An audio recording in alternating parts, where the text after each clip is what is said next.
Merbak harumnya yang tiada tara, siapapun ingin memetik bunga itu, banyaklah kumbang datang ingin menghisap madunya.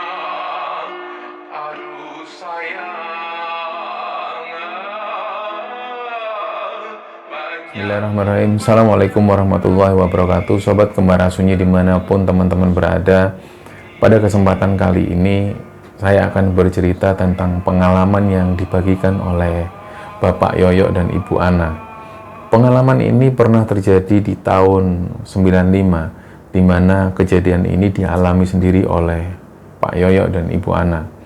Gimana ceritanya? Sebelum kita masuk ke ceritanya, untuk teman-teman yang sedang nonton tayangan ini dan belum juga subscribe di channel Kembara Sunyi, yuk subscribe sekarang juga, like, komen, dan share video ini agar kami terus bersemangat dalam membuat konten-konten terbaru di Kembara Sunyi. Dan untuk teman-teman sobat Kembara Sunyi yang telah subscribe channel ini dan telah membantu share kemanapun video ini, telah membantu like dan komen secara positif dan sopan, terima kasih banyak. Semoga Allah membalas kebaikan teman-teman semua.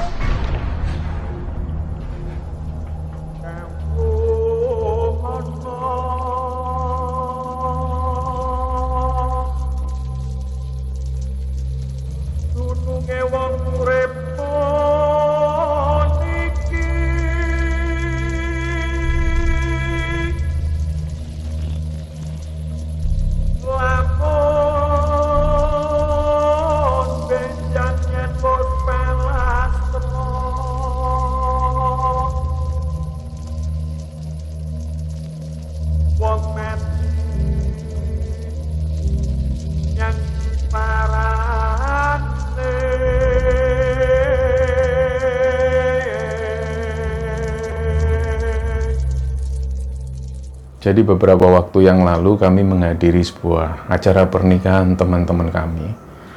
Dan di sela-sela acara pernikahan itu tiba-tiba datang dua orang, laki-laki dan perempuan, bapak-bapak dan ibu-ibu seumuran 50-an. Waktu itu beliau langsung menyapa saya, "Mas Itang, saya sering nonton YouTube-nya Mas Itang, Kembara Sunyi."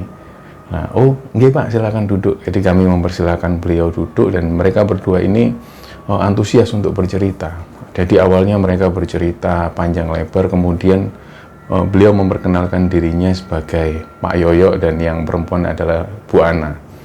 Waktu itu kemudian Pak Yoyo bercerita bahwa sebenarnya kami dulu itu pernah punya ada satu cerita, Mas, cerita yang bisa dikatakan ya ngeri, tapi ini bukan bermaksud untuk membuka aib saudara kami, tapi memang inilah yang terjadi itu. Nah, saya bilang waktu itu, aku bilang ke Pak Yoyo, kalau memang Pak Yoyo nggak keberatan untuk diceritakan, nggak masalah. Siapa tahu nanti cerita ini bisa diambil hikmah oleh teman-teman semua. Akhirnya mulailah cerita Pak Yoyo. Jadi ini untuk mempermudah cerita, nama Pak Yoyo dan Bu Ana ini akan saya sebut nama langsung. Dan tokoh-tokoh, beberapa tokoh di sini ini namanya akan kami samarkan. Jadi mulailah waktu itu di sekitaran tahun 95. Waktu itu Yoyo ini menjalin hubungan dengan perempuan namanya Ana. Ana ini anak dari seorang pedagang sederhana di kampung. Bapaknya ini punya toko kecil gitu di kampung dan Yoyo ini merupakan anak orang yang berada. Bapak dan Ibu Yoyo ini adalah orang yang terpandang dan keduanya adalah seorang pensiunan. Dan Yoyo ini punya dua orang kakak perempuan yang notabene sudah menikah semua dan tinggal bersama suaminya masing-masing.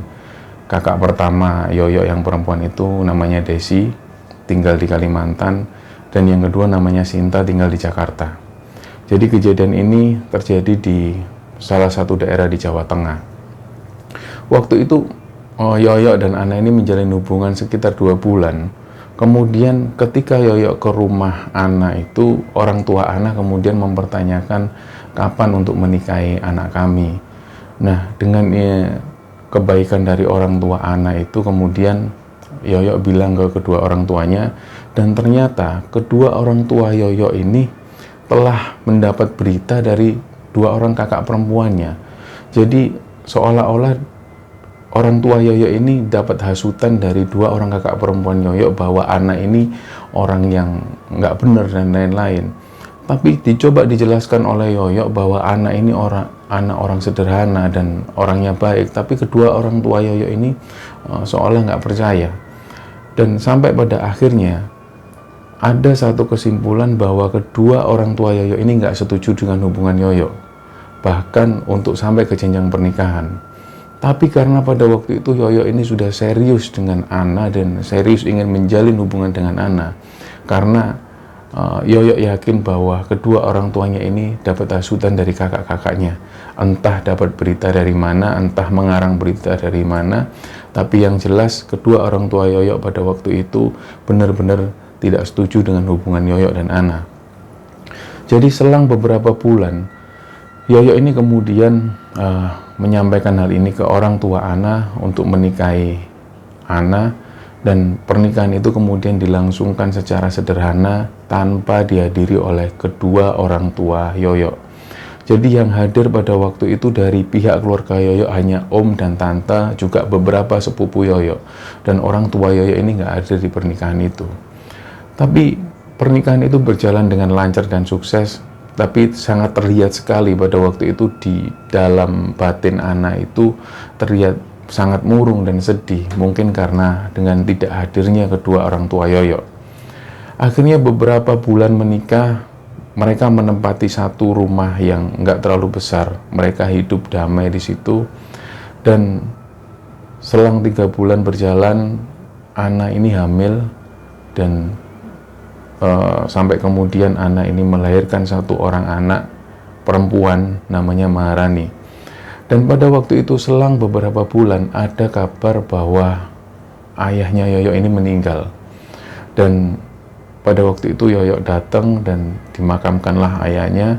Kemudian pada saat setelah pemakaman ayahnya itu, ibunya Yoyo ini sempat menyampaikan sesuatu ke Yoyo.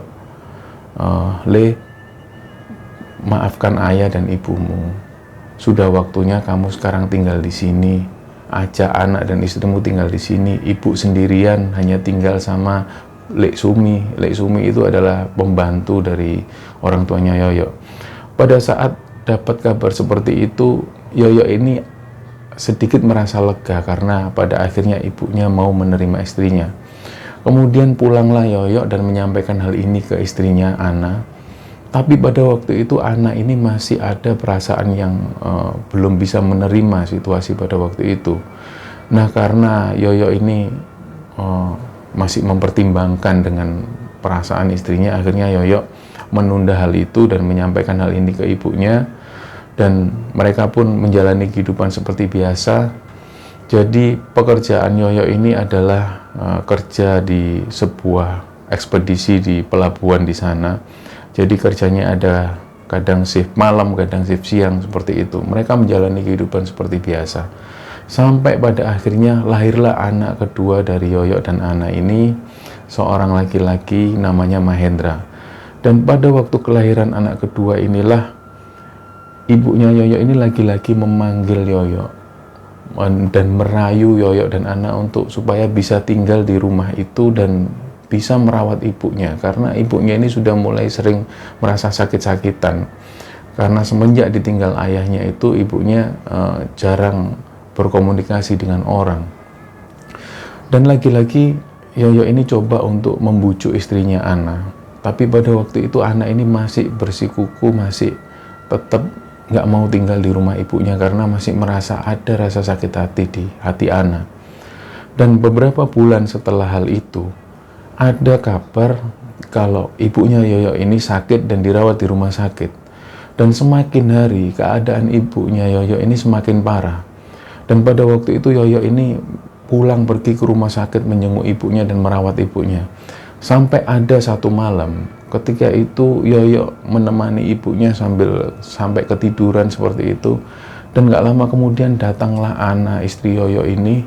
Waktu itu juga ketika pagi ibunya bangun itu, ibunya Yoyo ini juga kaget dan sampai sempat menangis karena nggak percaya kalau Ana itu datang ke situ. Saat itulah kemudian ibunya Yoyo ini memeluk Ana dan seperti minta maaf bahwa ternyata selama ini ibunya dan bapaknya ini terhasut kata-kata atau terhasut omongan dari dua orang kakak perempuan Yoyo. Dan pada waktu itu suasana sudah mulai cair dan setelah beberapa hari itu ibunya ini pulang ke rumah dan hanya bisa dirawat jalan di rumah menggunakan kursi roda. Pada waktu itulah keluarga Yoyo ini pindah ke rumah ibunya dan aktivitas berjalan seperti biasa. Dan sehari-hari Ana ini selalu merawat ibunya Yoyo. Jadi ibunya Yoyo ini sakit dan hanya bisa menggunakan kursi roda, jadi sudah nggak bisa jalan lagi. Sempat ada kabar bahwa ibunya Yoyo ini terserang stroke ringan. Jadi kemana-mana harus didorong dengan kursi roda. Aktivitas pagi hari itu seringkali Ana ini nganter mertuanya itu jalan-jalan ke taman di dekat situ. Kemudian di sore hari menyuapi makan. Pokoknya sehari-hari itu Ana ini selalu merawat ibunya selain merawat dua orang anaknya itu. Dan ada satu kejadian. Pada waktu itu Yoyo ini dinas malam. Di sekitar jam 9 malam Yoyo pergi dari rumah. Dan kemudian ketika selesai, sekitar 15 menit kemudian, Yoyo ini pulang lagi ke rumah. Waktu itu Ana nggak curiga sama sekali. Loh mas, kok pulang lagi? Nah, Yoyo ini diem aja. Diem dan masuk ke dapur. Waktu itu Ana ini cuma memperhatikan suaminya. Kok gelagat suaminya aneh. Nggak pernah seperti ini. Selama Ana menikah dengan Yoyo, nggak pernah Yoyo ini setelah berangkat kerja terus pulang begitu cepatnya. Jadi waktu itu ditunggui oleh Ana, dan Yoyo ini keluar dari dapur, tiba-tiba masuk ke kamar dan mohon maaf, Yoyo ini mengajak hubungan suami istri. Nah, kemudian dilayanilah, dan yang aneh, pengakuan dari Ana, ketika berhubungan suami istri itu, ada nafas yang dari Yoyo ini yang nggak biasa. Jadi seperti nafasnya ini seperti mengeram. Nah, waktu itu ketika selesai berhubungan, nggak lama kemudian Yoyo ini keluar dari rumah tanpa pamit, tanpa ngomong apapun. Nah, keesokan harinya ketika Yoyo ini pulang, Ana ini kemudian menanyakan lagi ke Yoyo, Mas, semalam kok setelah berangkat nggak lama gitu kok pulang, terus minta gitu. Nah, waktu itu juga Yoyo ini marah, tiba-tiba membanting piringnya, kamu itu kurang ajar kamu sudah masukin laki-laki lain kamu. Aku itu di sana kerja dari malam sampai pagi, nggak pulang sama sekali. Kenapa kamu bisa ngomong kalau ada aku pulang? Pasti ada laki-laki lain yang kamu masukkan. Jadi, semenjak mereka menempati rumah ibunya itu, seringkali Yoyo ini, menurut pengakuan Ana itu seringkali temperamen. Dan sedikit-sedikit itu marah. Dan waktu itu, beberapa hari setelah itu, ada lagi kejadian ketika Yoyo berangkat kerja malam itu. Gak lama kemudian, Yoyo ini pulang. Nah, waktu itu istrinya lagi-lagi gak curiga, Ana ini gak curiga. Dan tiba-tiba, Yoyo ini masuk ke kamar dan minta untuk berhubungan suami istri. Dan pada waktu itu, Ana ini juga ngerasa ada bau yang nggak biasa. Jadi seperti biasa ini, Yoyo ini baunya memakai parfum yang dikenal oleh Ana. Tapi pada waktu itu, ada bau seperti hewan. Jadi kalau kata orang Jawa ini bau lebus. Lebus ini bau yang berasal dari hewan seperti kambing, seperti monyet. Jadi baunya seperti itu. Dan pada waktu selesai berhubungan, Yoyo ini tiba-tiba keluar dari kamar dan keluar dari rumah. Tanpa pamit dan tanpa ngomong apapun. Keesokan harinya, ketika Yoyo ini pulang, lagi-lagi Ana ini tanya, Mas, kemarin kok pulang lagi, tapi nggak ngomong apa-apa. Nah, waktu itu juga Yoyo ini marah lagi dan sampai hampir menampar pipi Ana.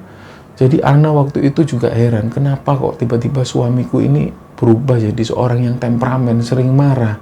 Dan kenapa nggak mengakui kalau dia ini pulang di malam hari dan minta berhubungan suami istri gitu loh, tapi malah menuduh Ana kalau memasukkan laki-laki lain.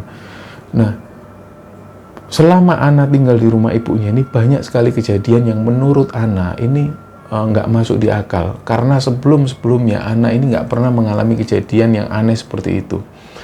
Pada suatu saat itu di sore hari, Ana ini sedang mandi di satu toilet yang ada di belakang rumah.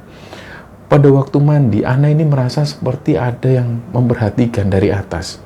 Dan ketika dilihat di atas, ini ada sosok tinggi besar sambil duduk dan kakinya seperti ini, sambil memperhatikan Ana. Jadi matanya begitu besar merah dan dengan nafas yang terengah-engah. Waktu itu juga Ana ini kaget dan keluar. Dan mertuanya pada waktu itu tanya, "Kenapa, Nak? Bu, ada sosok makhluk hitam di kamar mandi." Jadi waktu itu mertuanya juga kaget. Selama tinggal di situ, hampir dan jarang sekali ada penampakan-penampakan yang aneh seperti itu. Nah, Ana sempat cerita ke salah satu orang sahabatnya tentang kejadian-kejadian yang dialami oleh Ana persis ketika Ana dan keluarga itu pindah ke rumah mertuanya itu. Ada spekulasi atau pendapat dari sahabatnya Ana itu bahwa bisa jadi Ana itu diguna-guna oleh orang. Bisa jadi Ana ini dapat kiriman sesuatu. Nah, pada waktu itu Ana masih belum sama sekali kepikiran atau terpikirkan bahwa dia telah diguna-guna. Pada satu malam ketika suaminya ini dinas malam itu sekitar jam 10 malam, Ana ini mendengar ada suara bel dari luar. Teng dong, teng dong. Nah, biasanya ketika ada tamu, ini pembantunya selalu membukakan pintu dan mempersilahkan masuk. Tapi waktu itu, setelah berapa menit ini, sama sekali pintu ini belum dibuka sama sekali. Jadi terlihat sekali bahwa pembantu ini belum keluar. Jadi bunyi bel ini terus berbunyi, kleng-klong, kleng-klong. Nah, mau nggak mau Ana ini kemudian keluar dari kamar, beranjak dari kamar tidurnya dan keluar. Ketika keluar, di depan pintu rumah, ini ada perempuan dengan posisi seluruh badan sudah basah kuyup dan tetesan airnya ini ke lantai semua. Waktu itu Ana ini sempat kaget, malam-malam kok ada perempuan dengan kondisi yang basah kuyup seperti ini, padahal di luar ini nggak hujan sama sekali. Dan ketika didekati ditanya oleh Ana, "Mbak mau cari siapa?" Dan perempuan ini dengan tatapan kosong dan wajah yang pucat, dia ini bilang, "Ini rumahnya Yoyo." Nah, Ana ini menjawab, "Iya Mbak, tapi Mas Yoyonya sedang dinas malam. Mungkin besok pagi bisa kembali disampaikan namanya siapa." Nah, perempuan ini tiba-tiba bilang, "Ya sudah, saya tunggu." Dan perempuan ini tiba-tiba masuk dan duduk di ruang tamu. Dan terlihat sekali sofa ini semakin basah dengan tetesan air dari perempuan itu. Waktu itu dengan mundur pelan-pelan, Ana ini masuk ke dapur. Sambil jalan, Ana ini sambil mikir, ini perempuan ini siapa kok tiba-tiba masuk dengan sosok yang misterius seperti ini. Kemudian dibuatkanlah teh oleh Ana malam itu. Sambil bikin teh, Ana ini berpikir sekali lagi. Yang pertama, yang dia heran, ini perempuan siapa? Karena tidak pernah diceritakan oleh Yoyo. Kalau ini benar temannya suamiku atau temannya Yoyo, pasti suamiku pernah cerita tentang perempuan ini. Yang kedua, Ana ini sempat berpikir, jangan-jangan suamiku ini main serong dengan perempuan lain. Dan mungkin ini adalah selingkuhan suamiku. Yang ketiga, Ana mikir, astagfirullahaladzim, bukannya pintu pagar di depan ini selalu dalam keadaan gembok? Dan kenapa perempuan ini tiba-tiba ada di depan pintu? Kenapa dia bisa masuk pagar yang tergembok itu?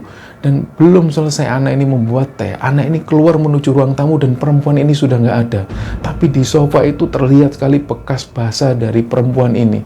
Kemudian Ana keluar dan memeriksa gembok itu, ternyata posisi gembok ini masih terkunci. Gak lama kemudian Ana ini masuk dan membangunkan pembantunya. Kemudian pembantunya tanya, "Ada apa, Bu?" "Mbak, tadi dengar nggak ada suara lonceng berkali-kali?" "Nggak dengar, Bu, sama sekali nggak dengar." "Beneran nggak dengar? Suara lonceng ini lama sekali kok. Kok Mbak nggak bukain pintunya?" "Nggak dengar, Bu, saya sama sekali nggak dengar. Saya sendiri juga belum tidur." Kemudian Ana ini pelan-pelan kembali ke kamarnya sambil mikir, itu tadi perempuan siapa? Dengan penampilan yang basah kuyup seperti itu.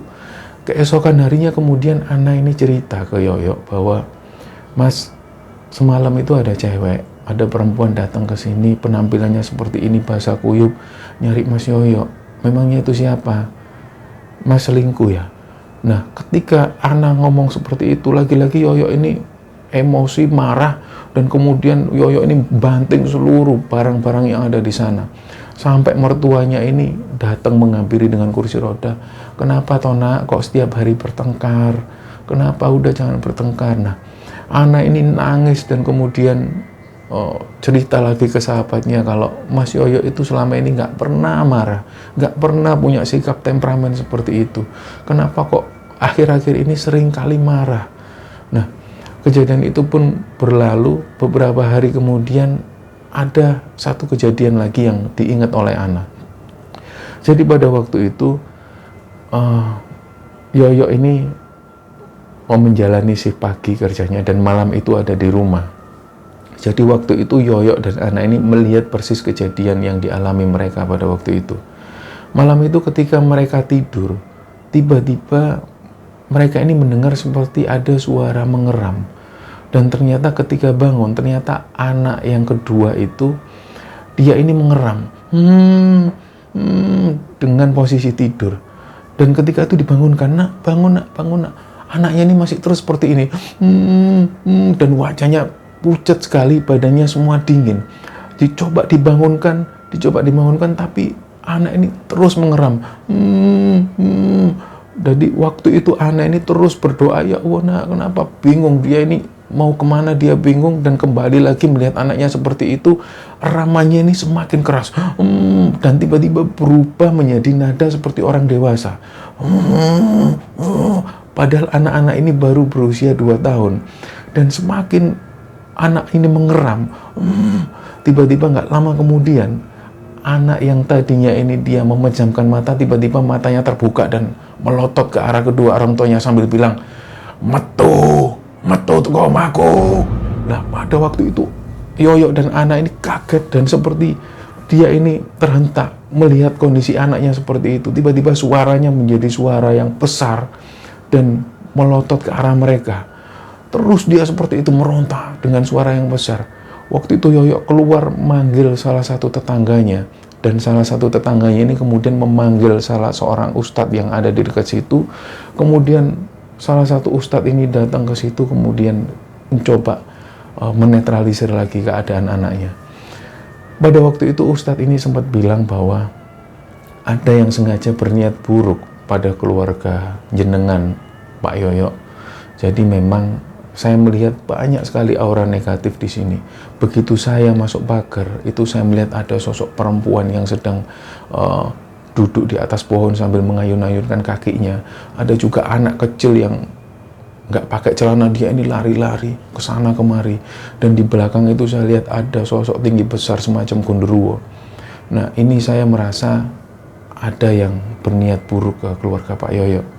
Jadi lebih baik nanti kita cari hari tertentu, kita bikin satu acara atau doa bersama supaya Pak Yoyo dan keluarga ini dapat perlindungan. Nah, mendengar penjelasan dari Ustadz ini, Yoyo ini kemudian sambil mikir yang lalu-lalu, apa mungkin yang terjadi dengan istriku yang didatengin laki-laki, apa mungkin itu juga sosok makhluk halus. Dan keesokan harinya Yoyo itu berangkat kerja, dan siang itu tiba-tiba listrik mati. Dan ketika anak ini keluar, anak ini melihat ada sosok seperti mertuanya. Dia ini jalan menuju ke tangga atas. Dan pada waktu itu anak ini sempat keluar-keluar. Di luar rumah itu anak ini sempat mikir, loh, ibu kok bisa jalan? Akhirnya anak ini kembali lagi, bukannya. Jadi anak ini bingung. Tadi yang dilihat ini ada sosok seperti ibunya jalan kaki seperti biasa, seperti orang yang normal. Padahal dia tahu bahwa ibunya ini hanya bisa duduk di kursi roda. Dan secepat itu anak ini langsung masuk ke kamar mertuanya, dan dilihatnya mertuanya ini sedang tidur. Waktu itu juga ini Ana ini bingung, terus itu tadi yang tak lihat siapa yang naik ke tangga. Dan malam itu ketika Ana sedang tiduran di kasur, Ana ini melihat lagi ada sosok perempuan yang dia ini jalan gitu dengan pelan ke atas tangga, kemudian turun lagi, seolah-olah mau masuk ke arah kamar Ana. Dan semakin diperhatikan, wajahnya ini pucat-pucat, dan semakin dekat diperhatikan, dia ini melotot ke arah Ana dan mau mencekik leher Ana. Dan ketika dicekik, Ana ini seperti orang yang ketindihan. Oh, tolong. Dan waktu itu juga pembantu rumah tangga ini datang dan coba menyadarkan Ana. Waktu itu juga Ana ini bilang ke Yoyo suaminya bahwa, Mas, di rumah ini sudah ada yang nggak beres. Semenjak kita tinggal di sini, banyak kejadian-kejadian aneh yang kita lalui. Jadi lebih baik kita pindah ke rumah yang lama dan kita ajak ibu tinggal di sana. Bukan aku nggak mau ngerawat ibu. Jadi pada waktu itu Yoyo ini marah-marah lagi. Dia marah mengumpat Ana. Dia bilang bahwa ini alasanmu kan, kamu nggak mau tinggal di sini karena kamu nggak mau merawat ibu kan. Kamu nggak mau ngerawat ibu karena ini alasanmu supaya kamu bisa pergi dari sini. Waktu itu Ana bilang, enggak Mas, aku ikhlas ngerawat ibu, aku ikhlas. Tapi ayo kita pindah ke rumah kita yang lama. Kita bawa ibu ke sana. Aku pengen ngerawat ibu. Aku nggak nyaman tinggal di sini. Dan beberapa hari kemudian mereka pun pindah. Jadi ibunya Yoyo ini mau untuk diajak pindah ke sana. Dan memang setelah pindah dari rumah itu nggak ada lagi kejadian-kejadian yang aneh. Hanya beberapa kali ada orang-orang ini yang seperti berseliweran di depan rumah.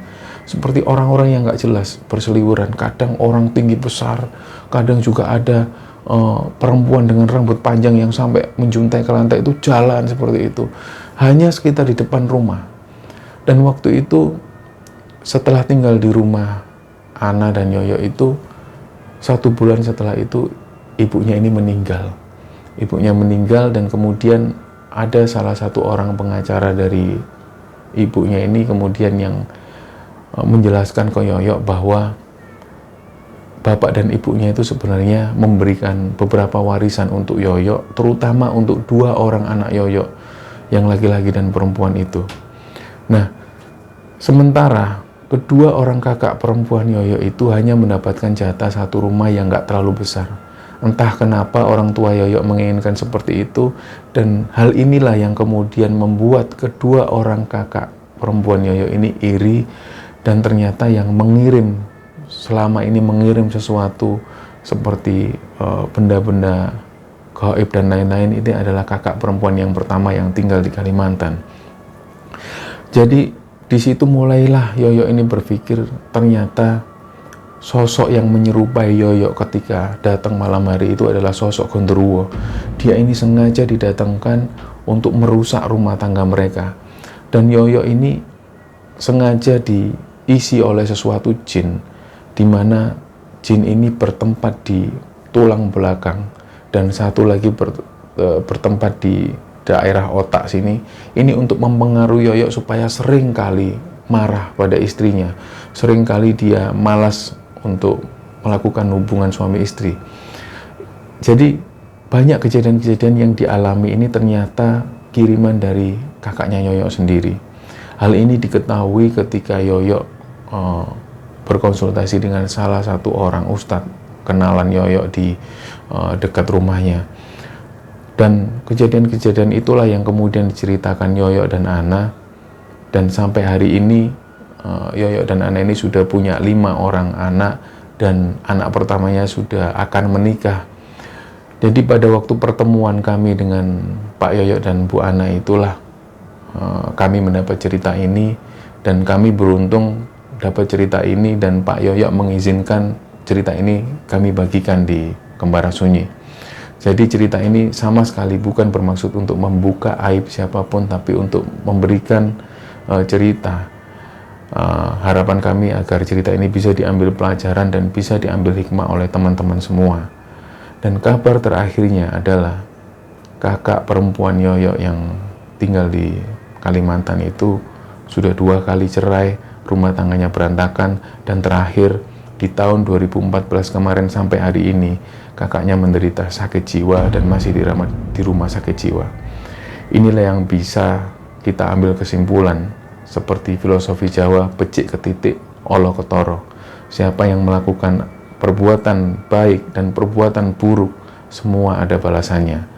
Jadi lebih baik kita memilih untuk melakukan perbuatan baik agar kita juga mendapat kebaikan di dunia dan di akhirat. Terima kasih, demikian cerita dari kami. Mohon maaf kalau ada salah-salah kata. Wassalamualaikum warahmatullahi wabarakatuh. Ingin menghisap madunya, aduh sayang.